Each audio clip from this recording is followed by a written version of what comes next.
La evaporación. ¿Qué es la evaporación? La evaporación es un proceso físico que consiste en el paso gradual de un líquido al estado gaseoso.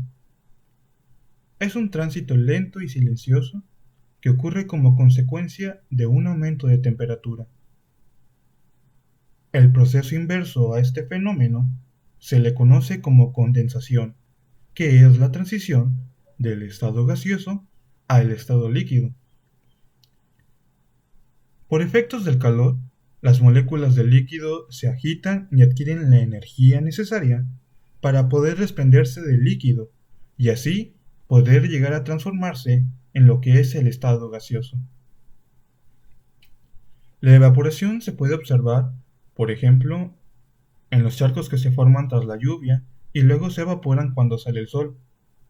También lo podemos ver en las nubes que se forman a partir de la evaporación de las aguas de ríos y océanos. La evaporación y vaporización. Estos términos podrían llegar a confundir a la gente, ya que tienen cierta relación, no son la misma cosa. Tanto la evaporación como la vaporización son procesos de transformación del estado líquido al estado gaseoso. Pero, cuando se produce únicamente en la superficie del líquido, a este proceso se le llama evaporización. Si el proceso afecta a toda la masa líquida, se denomina vaporización o ebullición. La evaporación es un proceso que se genera con aumentos de temperatura por debajo del punto de ebullición. Si el proceso ocurre a partir del punto de ebullición, se trata de vaporización, un proceso rápido y violento que se produce en toda la masa líquida. El punto de ebullición se alcanza cuando la presión de vapor de un líquido iguala a la presión atmosférica que lo rodea. Cuando se alcanza este nivel de presión, el líquido comienza a hervir y sus moléculas asumen un estado gaseoso, se transforman en vapor. Cada líquido tiene un punto de ebullición diferente. Por ejemplo, en el caso del agua, su punto de ebullición son los 100 grados centígrados Celsius. Podemos notar algunos ejemplos de evaporación. Por ejemplo, el secado de la ropa mojada puesta en el sol, el secado natural del cabello húmedo luego de un baño o de mojarse bajo la lluvia, la desaparición paulatina del sudor de nuestros cuerpos luego de trabajar o hacer ejercicio, la formación de nubes sobre las aguas de ríos y océanos, el secado gradual del suelo luego de haber sido trapeado y fregado con agua, la obtención de sal marina a partir de la evaporación del agua de mar en una salina y la reducción y desaparición de los charcos que se forman con la lluvia, una vez de que ésta termina y sale el sol. Sin duda, uno de los mayores ejemplos de la evaporación la podemos ver en el ciclo del agua. Gracias a la evaporación, se forman las nubes y se mantiene la humedad en el aire. El ciclo del agua describe la totalidad de los intercambios hidrológicos que ocurren entre la atmósfera, la tierra y el mar a través de los tres estados del agua: el sólido, el líquido y el gaseoso. El sol evapora del agua sobre la superficie de los mares, lagos, ríos, lagunas, y ese vapor, al entrar en las alturas de la atmósfera, se condensa transformándose de nuevo en líquido. Este líquido desciende hacia la Tierra a través de un fenómeno conocido como precipitación, que, en climas fríos, puede producirse en un estado sólido del agua, como nieve o granizo. En climas de temperatura cálida, se producirán precipitaciones líquidas en forma de lluvia. Del ciclo del agua podemos deducir la enorme importancia de la evaporación solar de las aguas del planeta, que ayuda a producir el clima y renueva la humedad del aire y de la vegetación. Sin este proceso, la evaporación no sería posible la vida sobre la Tierra. Cuando el sol calienta el agua de la superficie terrestre, se evapora, se convierte en vapor de agua y empieza un maravilloso viaje volando hacia el cielo, hacia la atmósfera. A esta primera parte del viaje la llamamos evaporación. Cuando el agua convertida en vapor asciende hacia la atmósfera, se enfría y forma las nubes. Esta segunda parte del viaje la llamamos condensación. Una vez que el agua se ha condensado y se ha convertido en nube, continúa su maravilloso viaje empujada por el viento, yendo de un lugar a otro. Las nubes son pequeñísimas gotas de agua suspendidas en el aire, pero cuando van creciendo y van teniendo más y más agua, las gotitas que las forman chocan entre sí formando gotas más grandes, que acaban cayendo y volviendo a la tierra en forma de lluvia o de nieve. Esta parte del viaje la llamamos precipitación. El agua que cae, que se precipita en forma de lluvia o de nieve a los ríos, y el agua que cae en tierra y que se filtra creando corrientes de agua subterráneas, todo ese agua continúa su largo viaje recorriendo largas distancias hasta que llega al mar, y cuando llega otra vez al mar, vuelve a empezar. Evaporación, condensación, precipitación. Por eso se llama el ciclo del agua, porque nunca para, siempre repite su eterno viaje. ¿A qué es súper interesante el ciclo del agua? Adiós amigos, hasta el próximo vídeo y no olvidéis suscribiros a...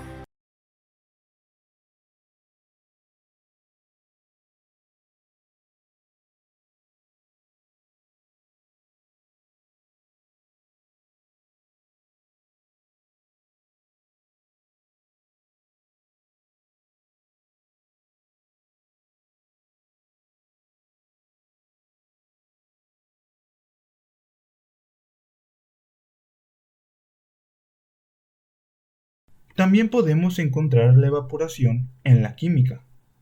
Por ejemplo, en la ciencia química, la evaporación se ha incorporado como un método básico y muy eficiente para separar una solución o mezcla en la que se encuentra un soluto y un solvente. Por ejemplo, un soluto, la sal, y el solvente, el agua. El proceso se realiza calentando la solución hasta que el solvente se evapora y deja un residuo sólido.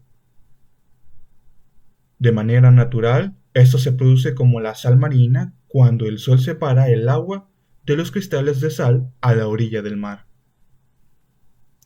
Podemos reproducir este fenómeno de separación a través de un sencillo experimento, usando una mezcla de sal y agua. Para separar la sal del agua salada, se calienta la solución en un vaso de precipitado. Mientras hierve el agua, vemos cómo ésta escapa en forma de vapor hasta desaparecer por completo, dejando solamente una pequeña capa de sal. La evapotranspiración. ¿Qué es la evapotranspiración? Este es un fenómeno que ocurre cuando las plantas pierden agua de sus tejidos por dos fenómenos que actúan en su conjunto: la evaporación por un lado y la transpiración por otro. La evapotranspiración se puede definir como la consideración en conjunta de estos dos procesos al mismo tiempo.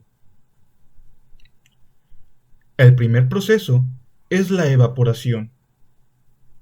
Se trata de un fenómeno físico que, como ya hemos visto, marca un cambio de estado del agua de líquido a gaseoso. Esto también engloba los procesos de sublimación que tienen lugar cuando el agua está en forma de nieve o hielo y pasan directamente a vapor sin pasar por el estado líquido, es decir, que pasan del estado sólido a gaseoso. Por otro lado, tenemos el proceso de transpiración. Este se trata de un fenómeno biológico que tiene lugar en las plantas. Es el proceso por el que pierden agua y la vierten en la atmósfera. Estas plantas absorben agua a través de sus raíces desde el suelo. Parte de esta agua sirve para su crecimiento y funciones vitales, y la otra parte lo transpiran a la atmósfera. ¿Cómo se mide y para qué utilidad tiene la evapotranspiración? Bueno, como estos dos fenómenos son difíciles de medir por separado, se realizan juntos como la evapotranspiración. En la mayor parte de los casos que se estudia esto, se necesita saber la cantidad total de agua que se pierde en la atmósfera y da igual el proceso por el que se haya perdido. Estos datos se necesitan para hacer balances hídricos de la cantidad de agua que cae en relación con la que se pierde. El resultado será un balance neto positivo si se acumula agua o tenemos excedentes de recurso, o negativo si perdemos agua acumulada o perdemos recursos. Para los que estudian la evolución del agua, estos balances hídricos son muy importantes. Estos estudios están centrados en la cuantificación de los recursos hídricos de una zona.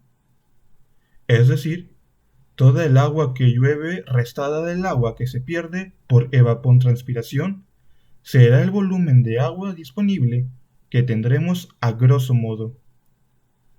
Claro, también debemos tener en cuenta la cantidad de agua que se infiltra dependiendo del tipo de suelo o la existencia de acuíferos que hay en determinada zona.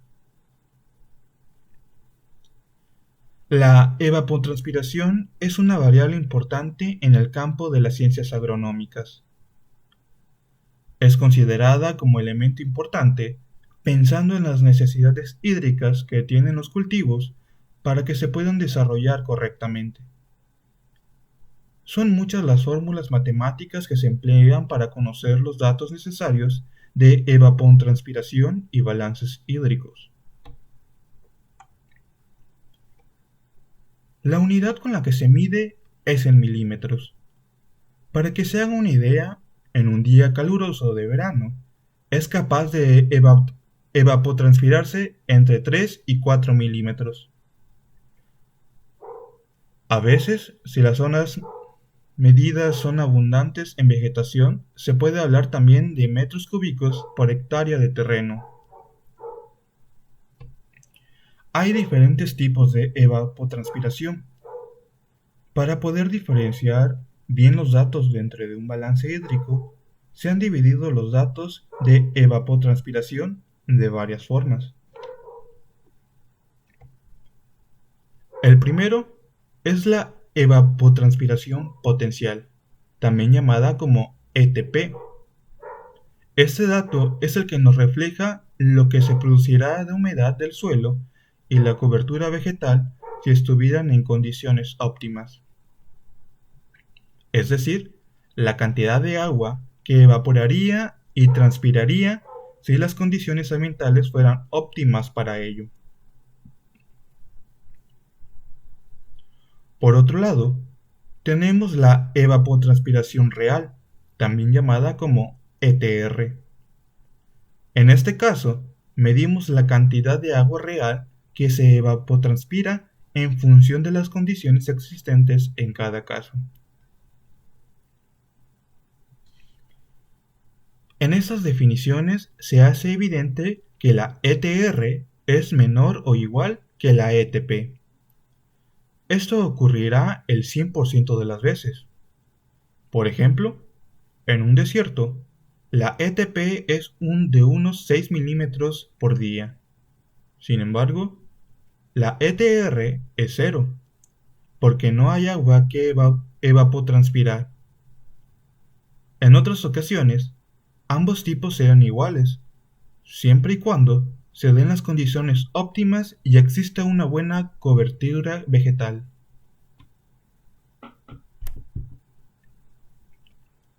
No hay que mencionar que la evapotranspiración es un factor que nos interesa en absoluto. Significa perder recursos hídricos que no se pueden aprovechar. También hay que tener en cuenta que es un elemento más del ciclo hidrológico del agua y que, tarde o temprano, todo lo que se ha evapotranspirado volverá a precipitar algún día. La evapotranspiración en la agricultura. Todas las definiciones anteriores son algo fundamental en los cálculos de ingeniería de los cultivos. Cuando utilizamos los valores de ETP y ETR en hidrología, tan solo se tienen en cuenta dentro del balance total. Estos elementos son los que señalan la cantidad de agua que se pierde de lo que se ha precipitado. Para tener en cuenta en volumen de agua superficial disponible, como puede ser un embalse, la infiltración también es un elemento que resta cantidad de agua disponible. La importancia de la evapotranspiración aumenta más cuando nos metemos en ámbitos de agricultura. En estos casos, la diferencia entre ETP y ETR puede marcar un déficit. En la agricultura, se quiere que esta diferencia sea nula, ya que indicará que las plantas siempre tienen el agua suficiente para transpirar cuando lo necesiten. Así, nos ahorramos de agua de riego y por ende, tenemos una reducción en los costos de producción.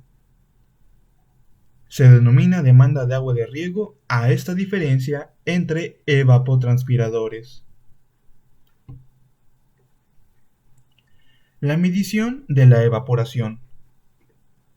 La unidad que generalmente se emplea para evaluar la precipitación es el milímetro, de altura de lámina de agua evaporada. Esta unidad se emplea con el objeto de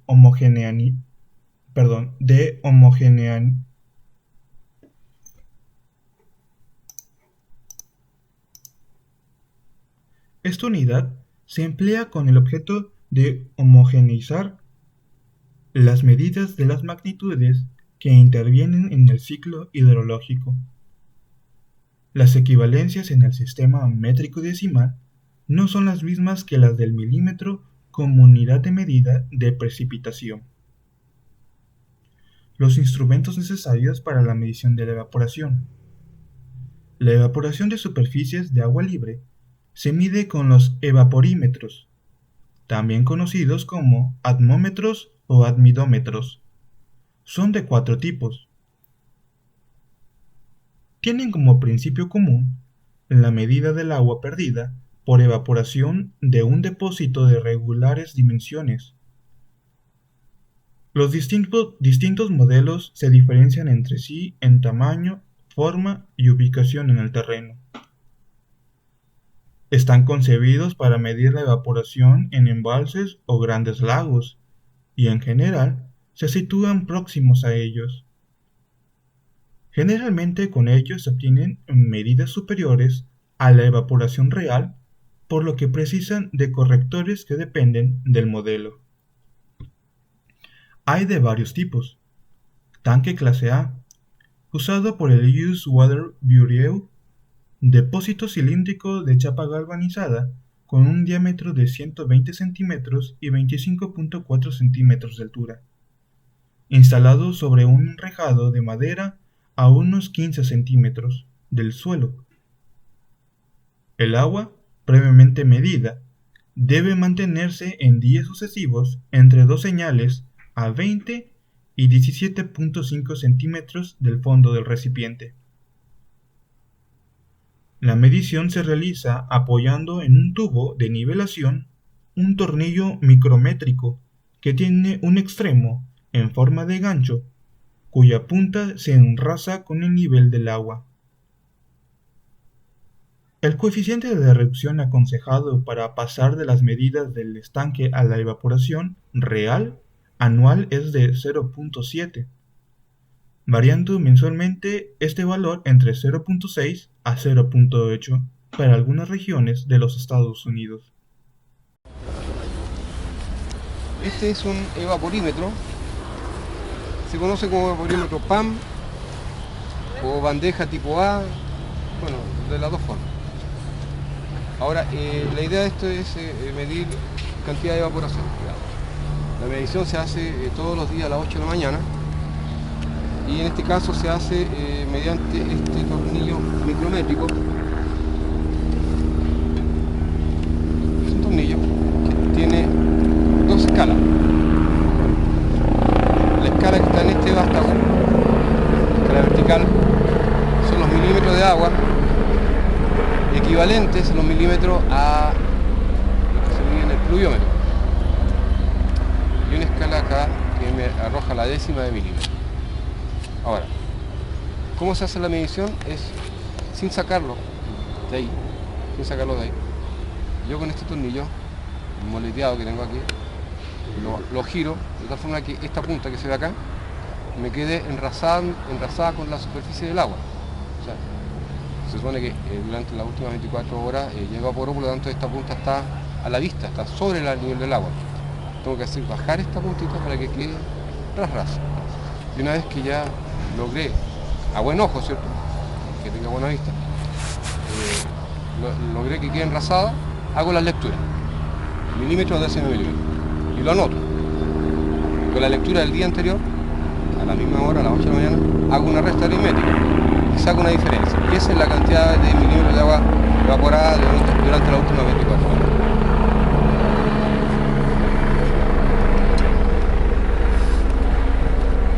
Eso, como digo, lo hace todos los días, se hace a las 8 de la mañana. Ahora cuando llueve, hay que hacer un proceso previo, en el sentido de que yo medí el agua caída en el pluviómetro, ¿cierto? Y eso tengo que restárselo a lo que yo medí.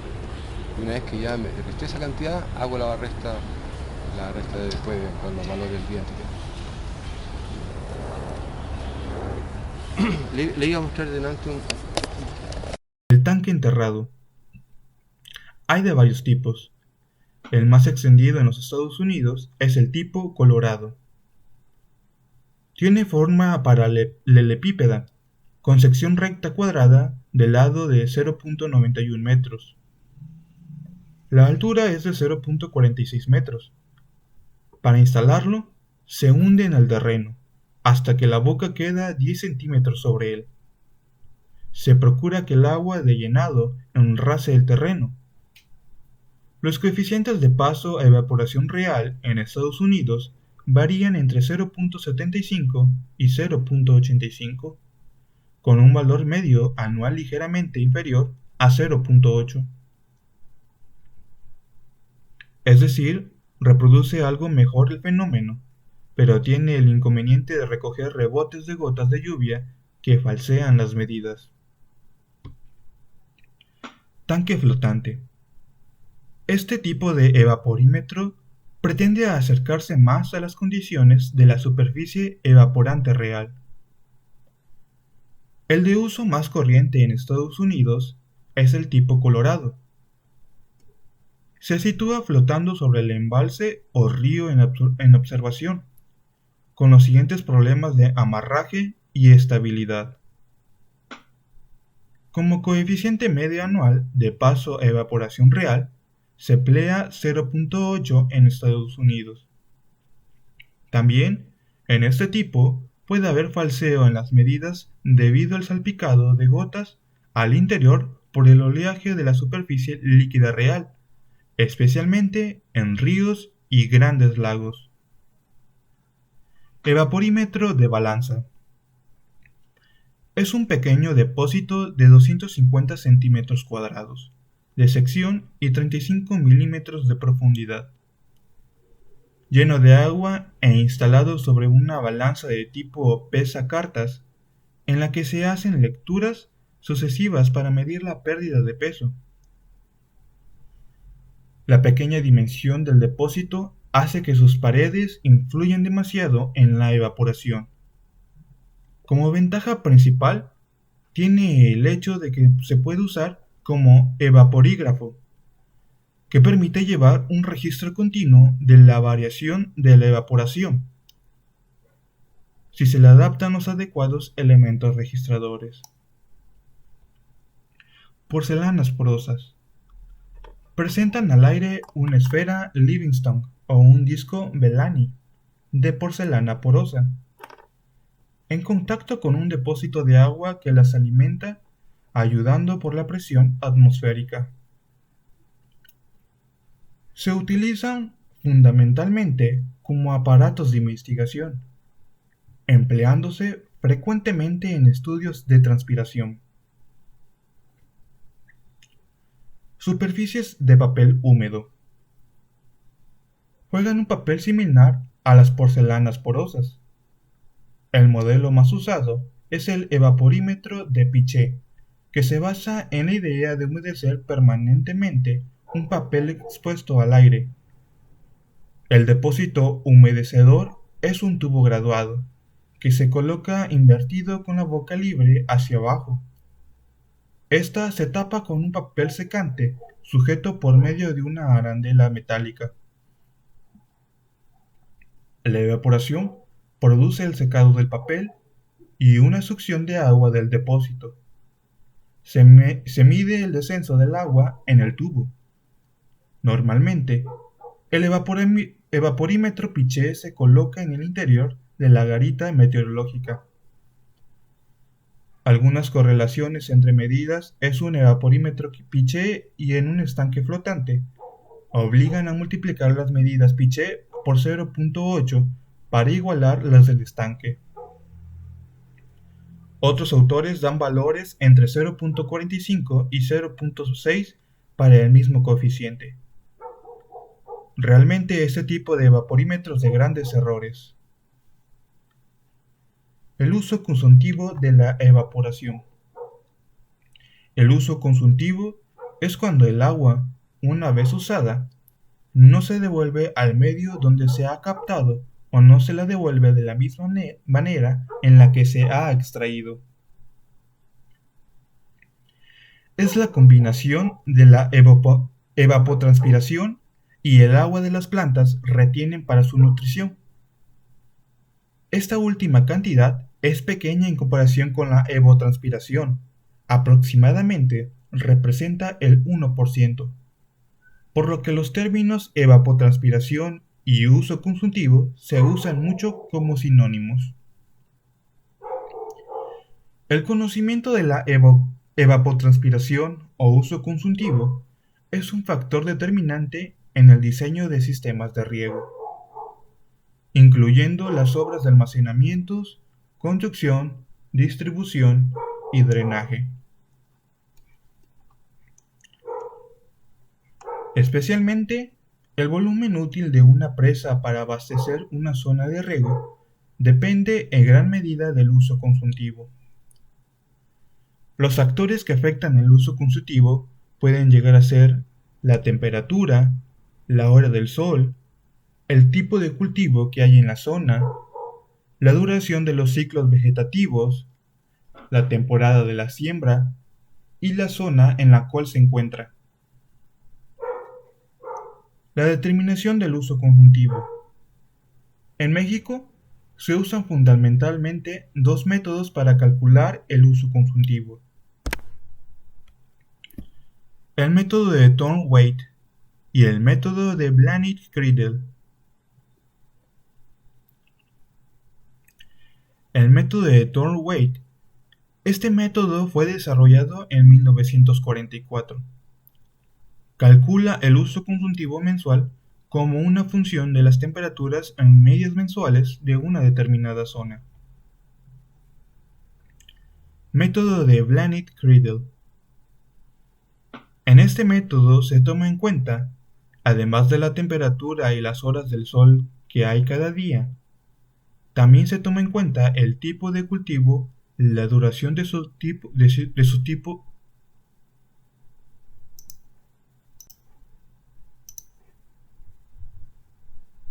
la duración de su ciclo vegetativo, la temporada de siembra y la zona.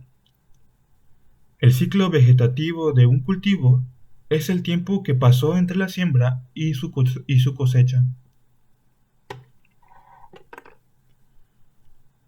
Los valores de la evaporación que se calculan con los métodos vistos con anterioridad representan la cantidad de agua que representan las plantas para un desarrollo normal. Esta cantidad es diferente de la que se debe extraer de un almacenamiento, por ejemplo, una presa, debido a que, por un lado, la precipitación sobre la zona de riego, el volumen de extracción necesario, y por otro lado, las pérdidas por evaporación e infiltración en las conducciones y los desperdicios lo aumentan.